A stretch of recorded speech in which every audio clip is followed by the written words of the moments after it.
تمام مکاتب فکر کے فرقہ پرست علماء شدید اعلان برات کرتے ہیں، اور یہ کوئی نئی بات نہیں ہے، یہ شدید اعلان برات ان کا باقی علماء مکاتب فکر کے علماء سے بھی ہے۔ کیا بریلوی علماء دیوبندیوں سے شدید اعلان برات نہیں کرتے؟ دیوبند بریلویوں سے شدید اعلان برات نہیں کرتے؟ سنی شیعہ سے، شیعہ سنی سے، اور اس قسم کی لینگویج استعمال کرتے ہیں ایک دوسرے کے علماء کے بارے میں، تو یہ کوئی ایک نئی چیز نہیں ہے۔ ظاہر ہے جب بھی کوئی حق کی آواز بلند ہوگی یہ لوگ مخالفت میں اتریں گے۔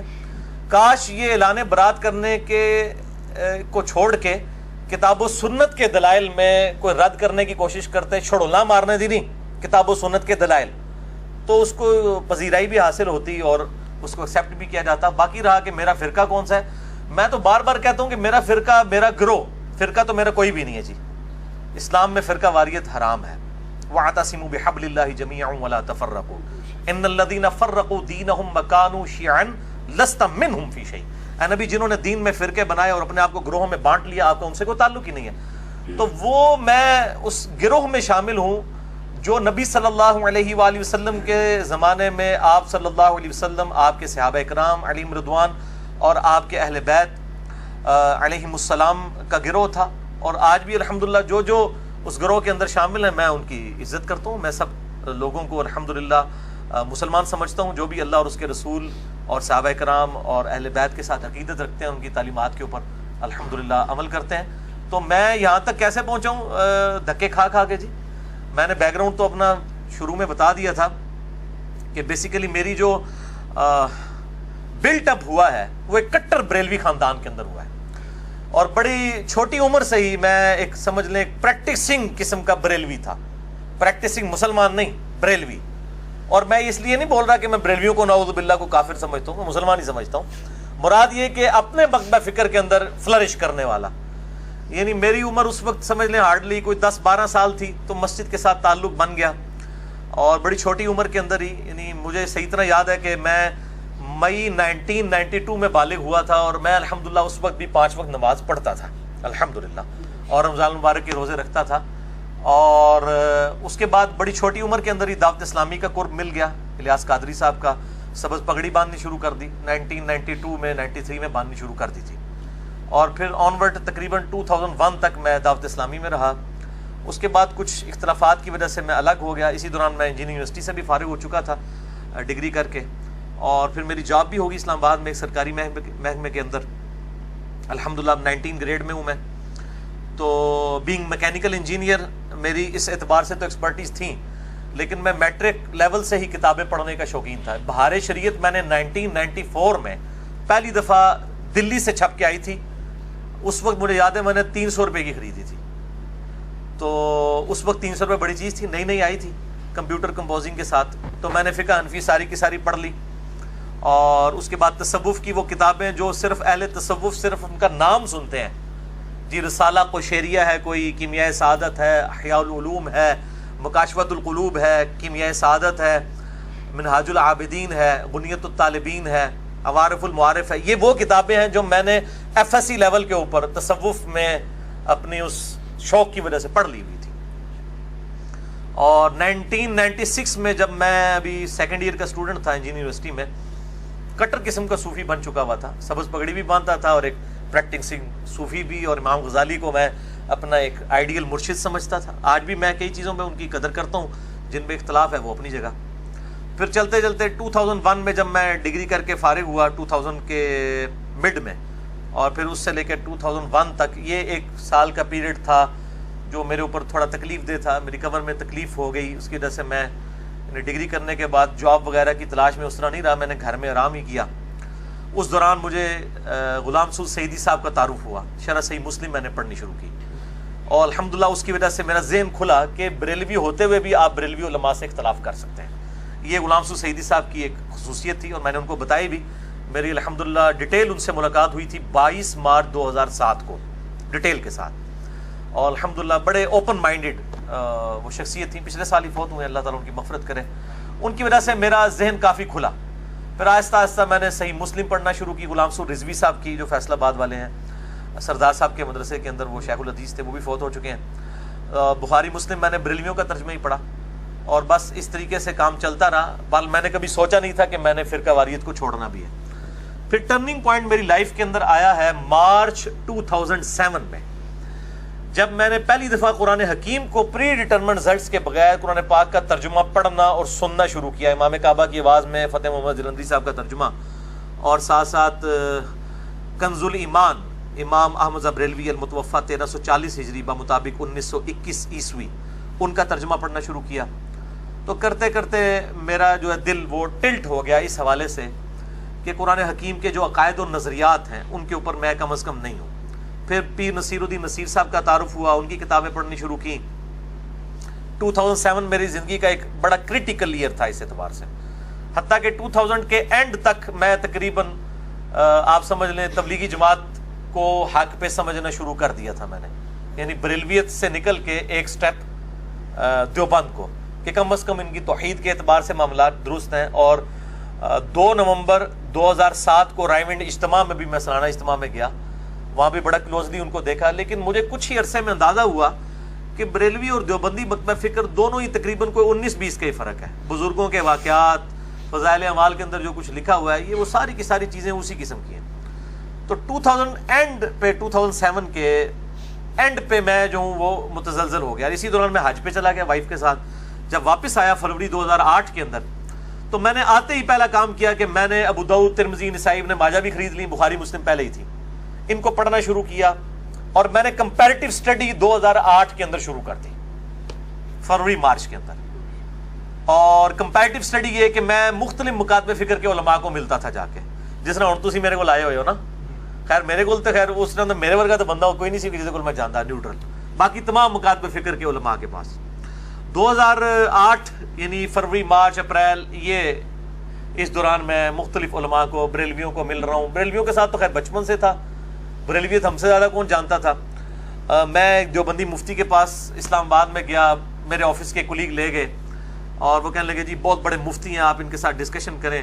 میں نے جب تھوڑی سی ڈسکشن کی تو وہ فوراً ہی اپنا وہ جس کو کہتے ہیں کانفیڈنس لوز کر جانا اور ایک بڑی تلخ رویے کے اوپر اتر آنا بغیر دلائل کے ساتھ. میں نے ایک انگوٹھے چومنے کا مسئلہ ان سے پوچھا کہ یہ جو انگوٹھے چومتے ہیں بریلوی حضرات، تو آپ کیوں نہیں چومتے؟ اب میں دیوبندی ہو چکا ہوا تھا لیکن انگوٹھے بھی چومتا تھا. کیوں؟ میں اپنے بزرگوں کا کٹر فالوور تھا. میں نے کہا جی وہ رد المحتار یعنی فتاوی شامی کے اندر یہ لکھا ہوا ہے کہ نبی صلی اللہ علیہ وآلہ وسلم کے مبارک نام کے اوپر انگوٹھے چومے جائیں، اذان کا جواب دیتے ہوئے بھی. پہلی دفعہ پڑھا جائے قرۃ عینی بک یا رسول اللہ، دوسری دفعہ پڑھا جائے صلی اللہ علیہ یا رسول اللہ. تو میں پڑھتا تھا. تو میں نے ان کو کہا کہ آپ کیوں نہیں پڑھتے ہیں؟ تو وہ کہنے لگے کہ یہ تو ضعیف حدیث ہے. میں نے کہا فضائل اعمال میں کئی ضعیف حدیث ہیں جس پہ ہم عمل کر رہے ہیں، تو انگوٹھے چومنے والی روایت سے کیا مسئلہ ہے؟ تو انہوں نے پھر اپنے دل کی بات کر دی. انہوں نے کہا جی یہ چونکہ بریلوی کرتے ہیں اس لیے ہم نہیں کرتے. یہ کون تھے جی؟ مفتی اسماعیل؟ یہ میں نہیں، اسماعیل طورو صاحب سے تو خیر میری ملاقات نہیں، ان کی بھی کئی ایک چیزیں میرے سامنے آئی ہیں، وہ تو آپ چھوڑ دیں. کوئی اور مفتی صاحب ہے، میں اب وہ نام نہیں لیتا، اتنے مشہور نہیں ہیں لیکن وہ بڑے مفتیوں میں. ٹھیک ہے. اور اسی طریقے سے الحمدللہ مجھے کہنے لگے یہ جس قسم کی تم گمراہ کن باتیں کرتے ہو نا اور ہمارے بزرگوں کے بارے میں، مجھے کہتے ہیں جی آپ اختلاف امت اور صراط مستقیم پڑھ لیں. وہ بریلویوں کے پاس آپ چلے جائیں، وہ کہتے ہیں جال پڑھ لیں آپ احمد یار نعیمی صاحب کی، اور یہ یوسف لدھیانوی صاحب کی اختلاف امت اور صراط مستقیم، یہ سب نے اپنی اپنی ٹیکسٹ بکس رکھی ہوئی ہیں نا. وہ کہتے ہیں آپ جی یہ پڑھ لیں. اور اہل حدیث کے پاس چلے جائیں گے، وہ کہیں گے آپ تلاش حق پڑھ لیں. وہ بھی ایک اہل حدیث ہیں ریورٹڈ، انہوں نے تلاش حق لکھی ہے. شیعہ کے پاس چلے جائیں، وہ آپ کو کہیں گے جی وہ ایک مالکی سوڈان کے سنی سے شیعہ ہوئے تھے، ان کی کتاب اردو میں آ چکی ہے میں بھی سچوں میں ہو جاؤں، تیجانی صاحب کی. وہ کہیں گے جی یہ تیجانی صاحب دی جناب پڑھ لو، میں بھی سچوں میں ہو جاؤں. تو سارے کو اپنی اپنی کتابیں، کوئی اللہ دی کتاب اللہ نبی دی کتاب نہیں پڑھاتا. انہوں پتا ہے پہلے مولوی دی کتاب پڑھو تاکہ تمہاری مت ماری جائے. تو مجھے کہنے لگے وہ پڑھے. میں نے کہا میں نے پڑھی ہے، اس کے اندر اتنے بڑے بڑے بلنڈر لکھے ہوئے ہیں. میں نے ایک دو بتائے تو ان کے جناب وہ ادھر سے نا جھاگ چھوٹنی شروع ہوگی، غصے میں آ گئے. وہ کہتے ہیں تو عن قریب جو ہے نا گمراہ ہو جائے گا، تو اہل حدیث ہو جائے گا. میں نے کہا جی میں تو اہل حدیث کو گمراہ سمجھتا ہوں، میں نے کیوں اہل حدیث ہونا ہے؟ نہیں، اس طرح کی باتیں کرنے والے اہل حدیث ہو جاتے ہیں. خیر جب ہم نکلے، ہم 3-4 دوست تھے جو یہ ہدایت کا سفر اکٹھا طے کر رہے تھے. تو میرے ایک بھائی کہنے لگے جی آپ اس طرح کریں، اہل حدیث کو بھی چیک کر لیں، ان کو چیک کرنے میں کیا حرج ہے. تو خیر میں اہل حدیث علماء کے بارے میں یعنی رابطہ کیا، مختلف لوگوں کے نام سامنے آئے. الٹیمیٹلی خیر جس شخصیت تک میں پہنچا میری خوش قسمتی ہے شیخ زبیر علی زئی رحمہ اللہ تعالی المتوفی 1435 ہجری میری خوش قسمتی تھی. اور میں شیخ صاحب سے کہا کرتا تھا کہ اگر میں آپ تک نہ پہنچا ہوتا تو میں اہل حدیث کو پہلے ہی کنکلوڈ کر لیتا بغیر تحقیق کے.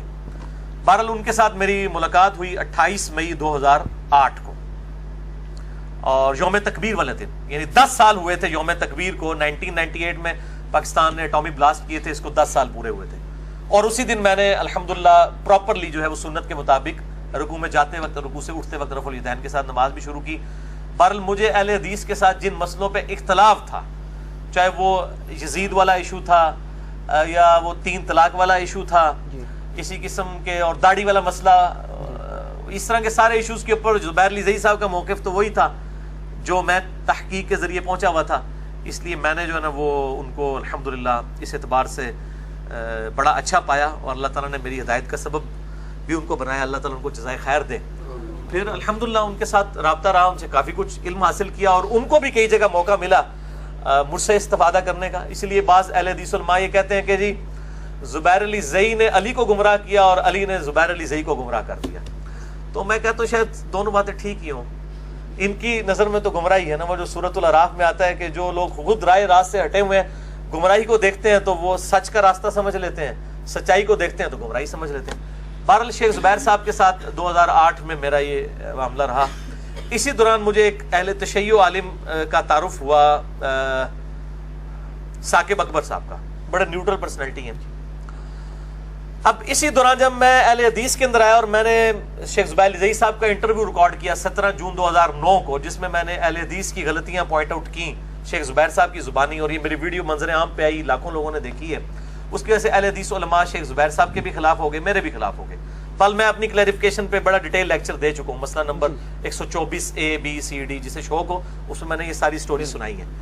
بہرحال میں مطلب اہل حدیث سے ایز اے مکتبہ فکر بڑا متنفر ہوا. 2008 کے اندر ہی میں متنفر ایز اے مکتبہ فکر ہو چکا تھا, اور میں نے اس وقت یہ تہیہ کر لیا کہ میں نے اگر دعوت حق کی آواز بلند کی تو میں انشاءاللہ نیوٹرل پلیٹ فارم سے کروں گا, بغیر کسی فرقے کے, نیوٹرل پلیٹ فارم سے. اور یہی وجہ ہے کہ میری پہلے دن سے لے کے آج تک جتنی ویڈیوز ریکارڈڈ ہیں 2009 میں ریکارڈ ہونی شروع ہوئی ہیں پراپرلی تو 2010 اکتوبر میں. کبھی بھی آپ کو فرقہ واریت والا معاملہ وہاں پہ نظر نہیں آئے گا کہ میں نے کسی ایک فرقے کو کہ میں اس کی دعوت پیش کر رہا ہوں, کیونکہ اس ریکارڈنگ سے پہلے ہی میں الحمدللہ فرقوں کو 3 طلاقیں دے کے 4 تکبیریں پڑھ کے دفنا کے مسلمان ہو چکا ہوا تھا الحمدللہ. تو بہرحال اس میں مجھے آئیڈیا ہوا کہ اہل حدیث مکتبہ فکر میں بھی اکثریت جو ہے وہ اپنے علماء کے پیچھے ہیں, اور جو عوام الناس جو ریولٹ ہو کے آئی ہے بریلوی دیوبندی یا اہل تشیع سے, وہ کافی حد تک نیوٹرل ہے. تو بہرحال میں آج بھی ببانگ دول کہتا ہوں کہ آج بھی مجھ سے کوئی پوچھتا ہے آپ نے سوال کیا تو میں الحمدللہ ببانگ دول کہتا ہوں کہ میں جتنے بھی مکاتبے فکر ہیں, اہل سنت کے آف شوٹس ہوں یا اہل تشیع کے آف شوٹس ہوں, حنفی شافعی مالکی حنبلی اثنا عشری ہوں, زیدیاں ہوں, اہل حدیث میں سب سے بہتر حق کے اہل حدیث کے منہج کو سمجھتا ہوں, مسلک اہل حدیث کو نہیں, منہج اہل حدیث کو, یعنی کتاب و سنت اور اجماع کو حجت ماننا. باقی جو اختلاف رائے ہے وہ اپنی جگہ رہتا ہے, ان سے صحیح الاسناد حدیث کی روشنی میں. بہرحال میں لیکن باقیوں کی میں تکفیر نہیں کرتا, باقیوں پہ کفر و شرک کے فتوے نہیں لگاتا, گستاخی رسول کے فتوے نہیں لگاتا. بہرحال جو گستاخیاں واضح ہیں وہ میں پوائنٹ آؤٹ کرتا ہوں. 2008 کے اندر ہی پھر میں نے اہل تشیع کے ایک نیوٹرل عالم جنہوں نے وہ کتاب پاکستان کے دینی مسالک لکھی ہے, ثاقب اکبر صاحب وہ جانتے ہیں, البصیرہ والی, البصیرہ انہوں نے یعنی ایک اکیڈمی قائم کی ہوئی ہے. میں نے ان کے لیکچرز بھی سننے شروع کیے, لیکن وہ بھی مطلب ایک وہ آپ سمجھ لیں اہل تشیع کے طارق جمیل صاحب ہیں, جیسے سنیوں کے طارق جمیل صاحب ہیں, میٹھی میٹھی اخلاقی باتیں, تو یہی ہے مطلب کوئی اختلافی موضوعات میں بات نہیں کرتے. لیکن ان کے قریب ہونے کا مجھے یہ فائدہ ہوا کہ مجھے اہل تشیع کے کلچر کو قریب سے دیکھنے کا موقع ملا, یہ کیسے سوچتے ہیں. ان کے ساتھ چونکہ سارے بڑے بڑے علماء رابطے میں ہوتے تھے, بلکہ اہل سنت کے بھی بڑے بڑے علماء, یہ جو ملی یکجہتی کونسل ہے جب قاضی حسین صاحب اس کو سمجھ لیں لیڈ کر رہے تھے, اس زمانے سے وہ ان کے ساتھ ہیں, تو وہ کافی نیوٹرل ماشاءاللہ پرسنالٹی ہے ان کی. اب بھی ان سے رابطہ ہے, اور وہ موحد ہیں, توحید کا عقیدہ ان کا بڑا راسخ ہے. انہی کے ریفرنس سے شجاع عباس صاحب کے ساتھ بھی تعارف ہوا, اور اس طریقے سے مطلب اسٹڈی کرنی شروع کی. بہرحال خیر 2008 بھی اسی میں گزر گیا. 2009 میں نے کچھ لیکچرز ریکارڈ کرائے, کرتے کرتے 2010 اکتوبر میں نے پراپر قرآن کلاسز ریکارڈ کروانی شروع کی, اور 2010-11 ہی میں یہ یوٹیوب پہ اپلوڈ ہوئی. اور پھر لیکچرز آنا شروع ہوئے. یہ پورا سفر ہے. اب میں جس جگہ پہ پہنچا ہوں شاہ جی وہ یہی ہے کہ میں بریلوی، دیوبندی، اہل حدیث، اہل تشیع، اثنا عشری ہوں چاہے زیدیاں ہوں، اسی طریقے سے حنفی، شافعی، مالکی، حنبلی، سب کو الحمدللہ اپنا مسلمان بھائی سمجھتا ہوں، دلی محبت کرتا ہوں، اختلاف رائے رکھتا ہوں، اسلام سے کسی کو نہیں نکالتا سوائے اہل سنت کا جو آف شوٹ ہے قادیانی اور اہل تشیع کا آف شوٹ جو ہے نصیریہ. ان دو فرقوں کے علاوہ میں تمام مکاتب فکر کو مسلمان سمجھتا ہوں. اور یہ ہو سکتا ہے بعض لوگوں کو بات بری لگے کہ اہل سنت کا آف شوٹ قادیانیت، کیونکہ قادیانیت فرقہ جو ہے وہ اہل سنت ہی میں سے نکلا ہوا ہے، اس لیے میں آف شوٹ کہہ رہا ہوں. اور اس پہ اہل سنت پہ کوئی قدغن نہیں لگائی جا سکتی، وہ ان کو اسلام سے خارج کر چکے ہیں. اس طریقے سے اہل تشیع بھی نصیریہ کو جو سیدنا علی کے لیے الوہیت کا عقیدہ رکھتے ہیں وہ اسلام سے نکال چکے ہیں.